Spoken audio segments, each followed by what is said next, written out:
Welcome back, parents. You're listening to DIY Behavior. Thanks for checking it out. Now, enjoy this episode.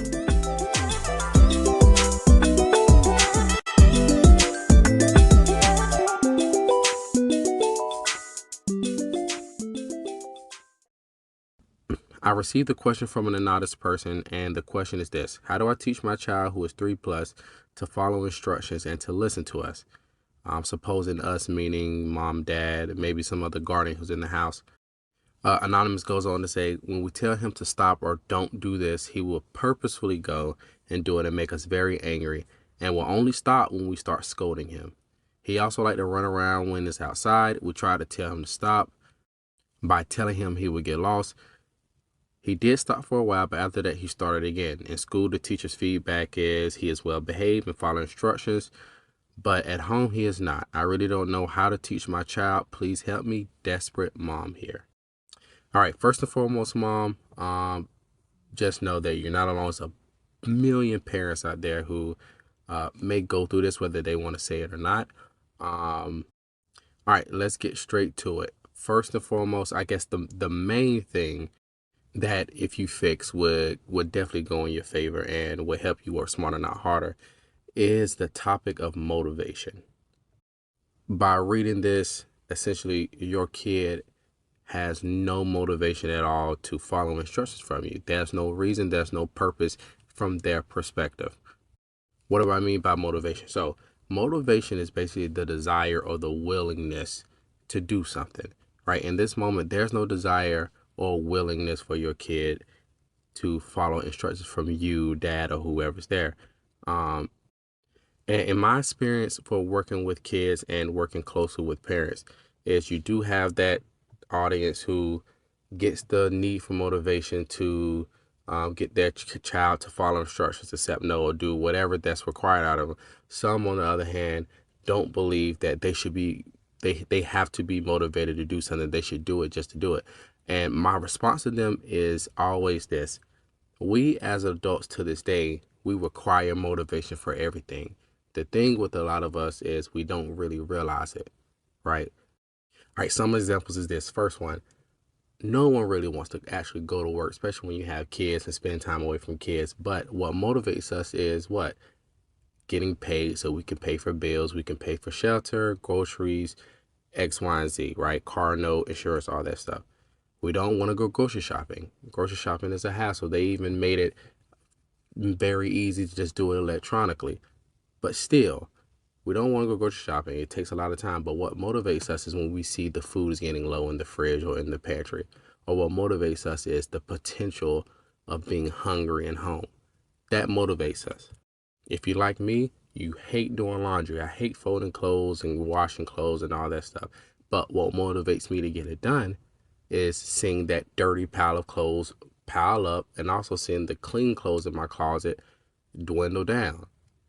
And you can take this logic of motivation, you can apply to every single thing that you do in life. The reason why we lay down in bed at night is because we're motivated to go to sleep because we're tired, right? You have a lot of different, when you start getting into the caveats of motivation, you have a lot of different maybe biological things that goes into place, like hunger, boredom, being deprived of something, or being, getting too much of something. That all plays into our motivation.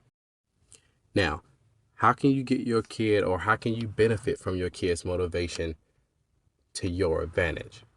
Well, the number one thing would be to find what they really prefer. If you find what they really prefer, whether it's snacks, toys, TV, video game, you can then control this so they would be motivated to get it. They would be motivated to earn it.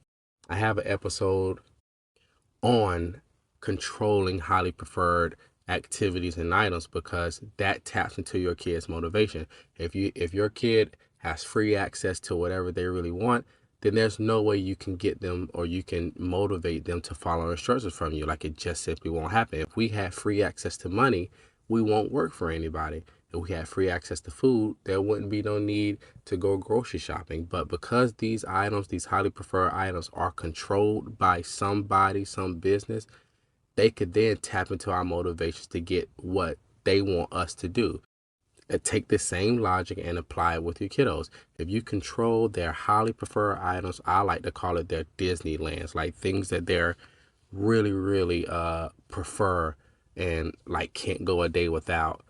If you control that in your favor and you make it only accessible when they follow instructions, when they clean up their room, when they do their homework, when they clean up their toys, X, Y, and Z, even after they eat a food that they don't really like.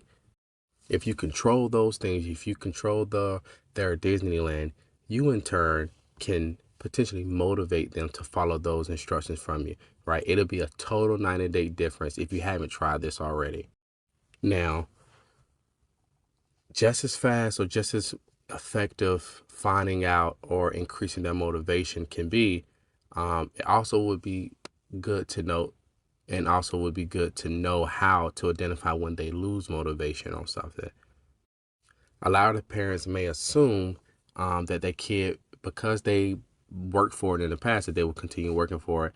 And, that's just simply not true. That's why kids go through phases, because the more they get exposed to certain things, the more they may lose interest in something. So just be aware of when your kid loses motivation to work for something, right? That'll be a key for you to then identify or try to identify some other things that you can potentially control so you can still have that motivation to follow instructions from you. So an example would be if your kid is doing chores for extra TV time, if you start seeing your kid, if it's working and it's effective for a week, 2-3 weeks, for however long, and your kid stops doing chores or you're getting more pushback and it's a struggle to get them to do chores, what your kid is basically communicating to you is that they're no longer motivated for what they once was working for.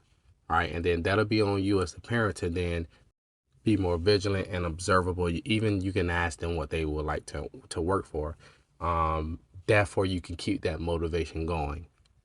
Right. So, Miss Anonymous, because you did mention that you was a desperate mom. So, Miss Anonymous, recommendation, suggestion would be find your kids' motivation, control it, and use it in your favor. So in turn, you could get them to be more compliant and follow more instructions from you without the push and pull and the fighting and the struggling and the tantrum and the screaming and all that goes into being more so non-compliant.